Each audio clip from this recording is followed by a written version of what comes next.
Hi students, 12th standard accountancy, chapter 1, illustration 10. Find out credit sales from the following information. Information read பண்ணிடுறேன். Debtors on 1st January 2018, cash received from debtors, discount allowed, sales returns, debtors on 31st December 2018. So இந்த கொடுத்துருக்க information வச்சு நம்ம என்ன கண்டுபிடிக்கணும், credit sales கண்டுபிடிக்கணும். First credit சேல்ஸ்னால் என்ன அப்படின்னு பார்த்தீங்கன்னா, நீங்கள் கூட்ஸை சோல்டு பண்ணுறீங்க, ஓகேவா, ஆன் கிரெடிட்டுக்கு கடனுக்கு பொருளை விற்கிறீங்க. அப்போ கடனுக்கு பொருள் விற்கும்போது உங்களுக்கு என்ன ஆகுது, கிரெடிட் சேல்ஸ் ஆகிடுது இல்லையா. ஸோ அவங்கள நம்ம டெப்டார்ஸ்னு சொல்லுவோம். நம்ம கடனுக்கு யார்கிட்ட பொருள் விற்கிறோமோ அவங்கள நம்ம என்னன்னு சொல்லுவோம், டெப்டார்ஸ்னு சொல்லுவோம். பட் நீங்கள் இங்கே கவனிக்கணும், நீங்கள் கேஷ்க்கு பொருள் விற்றீங்கன்னா, இப்போது கூட்ஸ் சோல்டு ஆன் கேஷ், உங்களுக்கு இம்மிடியட்டாக கேஷ் வந்துடுது. நீங்கள் பொருள் விற்கும்போது, நீங்கள் சேல்ஸ் பண்ணும்போதே கேஷ் உங்கள் கைக்கு வந்துடுது. நீங்கள் கேஷை ரிசீவ் பண்ணிடுறீங்க. அதனால் நீங்கள் கேஷ் சேல்ஸை பற்றி கன்சிடர் பண்ண வேண்டாம். கிரெடிட் சேல்ஸ்னாலே உங்களுக்கு டெப்டார்ஸ் தான். ஏன்னா நீங்கள் கடனுக்கு பொருள் விற்கிறீங்க. You sold goods on credit to your customer, then that customer is called என்னன்னு சொல்லுவோம், டெப்டார்ஸ்ன்னு சொல்லுவோம் இல்லையா. ஸோ நம்ம கிரெடிட் சேல்ஸ் கண்டுபிடிக்கணும்னா நம்ம ஃபார்மேட், டோட்டல் டெப்டார்ஸ் ஃபார்மேட்டை ஃபாலோ பண்ணணும். ஸோ டோட்டல் டெப்டார்ஸ் அக்கௌண்ட் இந்த ஃபார்மேட்டை பயன்படுத்தினா தான் நம்ம என்ன பண்ண முடியும், கிரெடிட் சேல்ஸு கண்டுபிடிக்க முடியும். So format for the total debtors account heading எழுதிக்கிறீங்க. கண்டிப்பாக நீங்கள் ஹெட்டிங் எழுதியே ஆகணும். Format for the total debtors account இல்லை, டோட்டல் டெப்டார்ஸ் அக்கௌண்ட். இது லெட்ஜர் அக்கௌண்ட் மாதிரியே ரெண்டு சைட்ஸ் இருக்குது, debit side and credit side, ஓகேவா. டெபிட் சைடில் ரெண்டு காலம் இருக்குது, பர்டிகுலர்ஸ் அண்ட் ருபீஸ். கிரெடிட் சைடில் ரெண்டு காலம் இருக்குது, பர்டிகுலர்ஸ் ருபீஸ். இதுதான் ஃபார்மேட். டோட்டல் டெப்டார்ஸ் அக்கௌண்ட்டோட ஃபார்மேட் என்னது, லைக் லெட்ஜர் அக்கௌண்ட் மாதிரியே debtor creditor, particular rupees on both side, ஓகேவா. ஸோ எப்போவுமே நம்ம opening balance to balance brought down தான் இங்கே எழுதணும். டெப்டார் சைடில் எப்போவுமே என்ன வந்து, டோட்டல் டெப்டார்ஸில் நீங்கள் எப்படி ஸ்டார்ட் பண்ணுறீங்க, ட்ரேடிங் அக்கௌண்ட்டில் எப்படி ஓப்பனிங் பேலன்ஸ்ன்னு ஸ்டார்ட் பண்ணுவீங்க, அதே போல் ட்ரேடிங் அக்கௌண்ட்டில் ஓப்பனிங் ஸ்டாக் க்ளோசிங் ஸ்டாக்குன்னு போடுவோம் இல்லையா, டெப்டார்ஸ் அக்கௌண்ட் ட்ரேடிங் அக்கௌண்ட்டில். அதே மாதிரியே டோட்டல் டெப்டார்ஸ் அக்கௌண்ட்டில் ஓப்பனிங் பேலன்ஸை டூ பேலன்ஸ் அவங்களே கொடுத்துருப்பாங்க, ஓகேவா. To balance brought down debtor சைடில் ஆரம்பிக்கிறீங்க, பை பேலன்ஸ் கேரி டவுன், அதாவது க்ளோசிங் பேலன்ஸ் அப்படின்னு முடிக்கிறோம் நம்ம, ஓகேவா. ஸோ என்னென்ன ஐட்டம்ஸ் எல்லாம் கிரெடிட்டார் சைடில் அப்பியர் ஆகுதுன்னு பார்த்தீங்கன்னா, பை கேஷ் அக்கௌண்ட். நீங்கள் எப்போல்லாம் நீங்கள் உங்கள் கடனாளிகிட்டேருந்து டெப்டார்ஸ்கிட்டேருந்து கேஷை ரிசீவ் பண்ணுறீங்களோ அதை நம்ம கிரெடிட்டார் சைடில் அந்த ஐட்டத்தை என்ட்ரு பண்ணிக்கணும். By cash account. By bank, இப்போ சம்டைம்ஸ் அவர் என்ன கொடுப்பாரு, செக்கு கொடுப்பாரு உங்களுக்கு இல்லையா.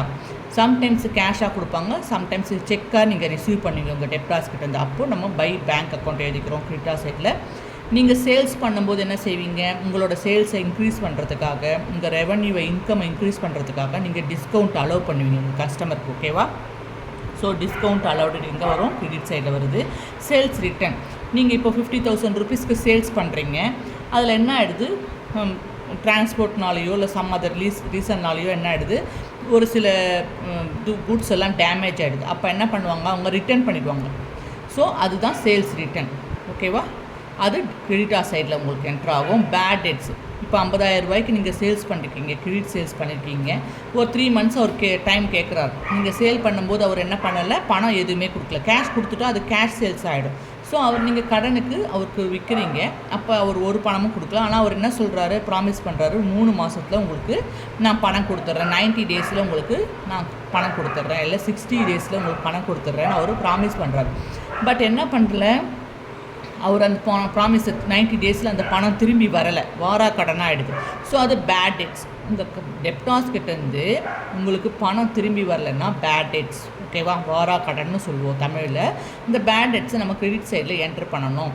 பில்ஸ் ரிசீவபிள், இப்போ நீங்கள் என்ன பண்ணுவீங்க, ஒரு 50,000 ருபீஸ்க்கு சேல்ஸ் பண்ணியிருக்கீங்க கடனுக்கு உங்கள் டெப்டார்ஸ்கிட்ட, அவருக்கு டெப்டார் ஆகிடுறாரு. கேஷ்க்கு சேல்ஸ் பண்ணால் கஸ்டமர் தான் நம்ம காமனாக சொல்லுவோம். கிரெடிட்டுக்கு சேல்ஸ் பண்ணால் அவர் என்னவாகிடுறார், கடனாளி ஆகிடுறார், டெப்டார் ஆகிடுறார் இல்லையா. அப்போது நீங்கள் என்ன செய்கிறீங்க, 90 டேஸில் ஒரு பணம் கொடுத்துட்றேன்னு வாக்கு கொடுக்குறாரு, ப்ராமிஸ் பண்ணுறாரு. ஸோ நீங்கள் என்ன செய்கிறீங்க, பில்ஸை அவருக்கு அனுப்புகிறீங்க. அப்போது அனுப்புகிற பில்ஸ்க்கு அவர் பணம் கொடுத்துட்டாருன்னா அந்த பில்ஸை கொண்டு போய் அவர் பணம் அதில் அந்த பில் என்ன பண்ணுவார், நீங்கள் பேங்க்கில் போய் எடுத்துக்கோங்கன்னு அந்த பில் கொடுக்குறாரு உங்களுக்கு. அப்போ பில்ஸ் ரிசீவ் பண்ணுறீங்க, அதை போய் பேங்க்கில் டெபாசிட் பண்ணுறீங்க. பேங்க்கில் டெபாசிட் உங்கள் அக்கௌண்ட்டில் பேங்க்கில் டெபாசிட் பண்ணும்போது அந்த பில்ஸ் வந்து பாஸ் ஆகிடுச்சின்னா அது பில்ஸ் ரிசீவ்டு 50,000 அவர் உங்களுக்கு கொடுக்கணும். ஸோ நீங்கள் பில் அனுப்புகிறீங்க உங்கள் டெப்டாஸ்க்கு. அவர் என்ன பண்ணுறாரு, நீங்கள் இந்த பில்லு கொண்டு போய் சைன் பண்ணி கொடுக்குறாரு. இந்த பில்லில் நீங்கள் பேங்க்கில் போட்டு பணம் எடுத்துக்கோங்க, செக்கு மாதிரி பில்லு கொண்டு போய் பேங்க்கில் போட்டு பணம் எடுத்துக்கோங்கன்றாங்க. அதே மாதிரியே நீங்கள் அந்த பில்லு என்ன பண்ணுறீங்க, பேங்க்கில் சென்ட் பண்ணுறீங்க. அவர் சைன் பண்ணி கொடுத்த பில்லை பேங்க்கில் சென்ட் பண்ணுறீங்க. பில்லு என்ன ஆகிடுச்சு, பாஸ் ஆகிடுச்சு. பாஸ் ஆனால் அது பில்ஸ் ரிசீவபிள். ஓகேவா, உங்களுக்கு பணம் வந்துடுச்சு. ஸோ அதை கிரெடிட்டார் சைடில் என்ட்ரு பண்ணுறீங்க. க்ளோசிங் பேலன்ஸ் இங்கே வந்துடும். இதுதான் கிரெடிட்டார் சைடில் வரக்கூடிய ஐட்டம்ஸ். டெட்டார் சைடில் என்ன உங்களுக்கு ஓப்பனிங் பேலன்ஸ் நம்ம என்ன எழுதுவோம், டு பேலன்ஸ் ப்ராட் டவுன் எழுதுவோம். இதுதான் நம்ம கண்டுபிடிக்க வேண்டிய ஆன்சர். ஓகேவா. அடுத்தது செக்கு. சம்டைம்ஸ் அவர் என்ன செய்கிறார், கேஷ் கொடுத்தா இங்கே எழுதிடுறோம். செக்காக கொடுத்தாக்கா அந்த செக்கு ரிசீவ் பண்ணிட்டீங்கன்னா கேஷாக கன்வெர்ட் ஆகிடுச்சு, செக் பாஸ் ஆகிடுச்சுன்னா நீங்கள் கிரெடிட் சைடில் பை பேங்க் அக்கௌண்ட்டுன்னு எழுதணும். இப்போது அவர் உங்களுக்கு செக்கை கொடுக்குறாரு. ஓகேவா.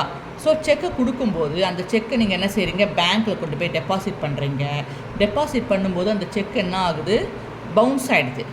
செக்கு டிஸானர் ஆகிடுது. டிஸானர் ஆகிடுச்சுன்னா என்ன ஆகுது, நீங்கள் டெபிட் சைடில் டெட்டார் சைடில் to bank account cheque dishonoured இங்கே தான் என்ட்ரு பண்ணணும். செக்கு பாஸ் ஆகிடுச்சுன்னா செக் ரிசீவ்டு பை பேங்க்குன்னு கிரெடிட் சைடில் எழுதணும். செக்கு டிஸானர் ஆகிடுச்சு, பவுன்ஸ் ஆகிடுச்சு அப்படின்னா நீங்கள் என்ன பண்ணணும், டெபாசிட் பண்ண செக்கு டிஸானர் ஆகிடுச்சுன்னா டு பேங்க் அக்கௌண்ட்டு நீங்கள் எழுதி செக் டிஸானர்டுன்னு இங்கே ப்ராக்கெட்டில் எழுதிக்கணும். அதே போல் பில்ஸு நீங்கள் அனுப்புகிற பில்ஸை அவர் சைன் பண்ணி கொடுத்து அந்த கொண்டு போய் பேங்க்கில் கொடுத்து பாஸ் ஆகிடுச்சுன்னா பில்ஸ் ரிசீவ்டுன்னு நம்ம கிரெடிட்டார் சைடில் என்ட்ரு பண்ணணும். அதே பில்ஸை பேங்க்கில் அவர் சைன் பண்ணி கொடுத்த பில்ஸை பேங்க்கில் போட்டு நமக்கு அந்த பில்ஸ் டிஸானர் ஆகிடுச்சு, பவுன்ஸ் ஆகிடுச்சுன்னா நீங்கள் டெபிட் சைடில் டு பில்ஸ் ரிசீவபிள் அக்கௌண்ட் ப்ராக்கெட்டில் பில்ஸ் டிஸானர்டு, பில் என்ன ஆகலை, பாஸ் ஆகலை, கேஷாக கன்வெர்ட் ஆகலை. அப்போது நம்ம என்ன செய்யணும், டெட்டார் சைடில் எழுதணும். இந்த ஃபார்மேட்டை எப்போவுமே நீங்கள் அக்கௌண்ட்ஸ் ரொம்ப சிம்பிள், ரொம்ப ஈஸி. நீங்கள் என்ன பண்ணணும், ஃபார்மேட்டை நல்லா எங்கெல்லாம் எதெல்லாம் ஐட்டம்லாம் கிரெடிட் சைடில் வரும், எந்தெந்த ஐட்டம்லாம் டெபிட் சைடில் வரும்ன்றதை நல்லா ப்ரிப்பேர் பண்ணிட்டீங்கன்னா 5 நிமிஷத்தில் நீங்கள் என்ன செஞ்சிடலாம், 10 மார்க் கொஷினையே நீங்கள் ஈஸியாக அட்டென்ட் பண்ணிடலாம். ஸோ ஃபார்மேட்டை நல்லா ப்ரிப்பேர் பண்ணிக்கோங்க. அண்டர்ஸ்டாண்ட் பண்ணி கான்செப்டை புரிஞ்சு ஃபார்மேட்டை மனப்பாடம் பண்ணிக்கோங்க. அதாவது கான்செப்டை புரிஞ்சு ஃபார்மேட்டை மைண்டில் வச்சுக்கோங்க. ஓகேவா. So as per the format first நம்ம என்ன செஞ்சுக்கிறோம், மார்க் பண்ணிக்கிறோம். கொடுத்துருக்க ஐட்டம்ஸ் எல்லாம் எங்கெங்கே அப்பியர் ஆகுன்றதை ஐடென்டிஃபை பண்ணிக்கிறோம். டெப்டாஸ் ஆன் 1 ஜான்வரினாலே இது ஓப்பனிங் பேலன்ஸ் டெபிட் சைடில் நம்ம எடுத்த உடனே எழுதுவோம் டெப்டார் சைடு. கேஷ் ரிசீவ்டுனா என்னது, கிரெடிட்டார் சைடு பை கேஷ்னு எழுதுவோம். டிஸ்கவுண்ட் அலவுட் எங்கே போய்டும், கிரெடிட்டார் சைடில் போய்டும். சேல்ஸ் ரிட்டர்ன் எங்கே ஆகிடுது, கிரெடிட்டார் சைடில் போயிடுது. டெட்டாஸ் ஆன் 31 டிசம்பர்னால என்னது, க்ளோசிங் பேலன்ஸ். ஓகேவா. ஸோ அது கிரெடிட்டார் சைடில் போயிடுது. ஓகேவா. இது பிரகாரம் இப்போ நம்ம என்ன செய்ய போகிறோம், சம் போட போகிறோம். எடுத்த உடனே ஹெட்டிங் எழுதுவோம். Total debtors account, debtor and creditor side, particular rupees on both side நம்ம என்ட்ரு பண்ணிட்டோம். ஃபார்மேட்டும் டோட்டலும் எழுதிட்டோம். So as per the format நம்ம என்ன செய்கிறோம், டோட்டல் டெப்டாஸ் அக்கௌண்ட் ஃபார்மேட் பிரகாரம் எடுத்த உடனே நம்ம என்ன செய்கிறோம், ஓப்பனிங் பேலன்ஸ் என்னென்னு எழுதுவோம், டு பேலன்ஸ் ப்ராட் டவுன். நம்ம லெட்ஜரில் எழுதுன மாதிரி என்ன எழுதணும், டு பேலன்ஸ் ப்ராட் டவுன் 40,000 எழுதிட்டோம். மற்றது எல்லாமே creditor side by sale, by cash account received 1 lakh rupees, discount allowed 5,000 rupees, sales return account 2,000 rupees. அடுத்தது க்ளோசிங் பேலன்ஸ்க்கு என்ன எழுதணும், பை பேலன்ஸ் கேரி டவுன் எழுதணும், 60,000 rupees என்ட்ரு பண்ணிட்டோம். லெட்ஜர் மாதிரியே உங்களுக்கு என்ன வரும், எந்த சைடு அதிகமாக டோட்டல் வருது. ஸோ நமக்கு ஆன்சர் கிரெடிட் சேல்ஸ் எங்கே இருக்குது, as per the format credit sales debtor சைடில் இருக்குன்னா டோட்டல் கிரெடிட்டார் சைடில் வரும். டோட்டல் எவ்வளவு, 1,67,000 rupees கிடச்சிச்சு. அதுலேருந்து 40,000 rupees நம்ம லெஸ் பண்ணோம்னா 1,27,000 rupees நமக்கு கிரெடிட் சேல்ஸ் கிடச்சிச்சு. இதுதான் பேலன்சிங் ஃபிகர். மிஸ்ஸிங் ஃபிகர் எவ்வளவு, கிரெடிட் சேல்ஸு 1,27,000 rupees நம்ம கண்டுபிடிச்சிட்டோம். Thank you, take care.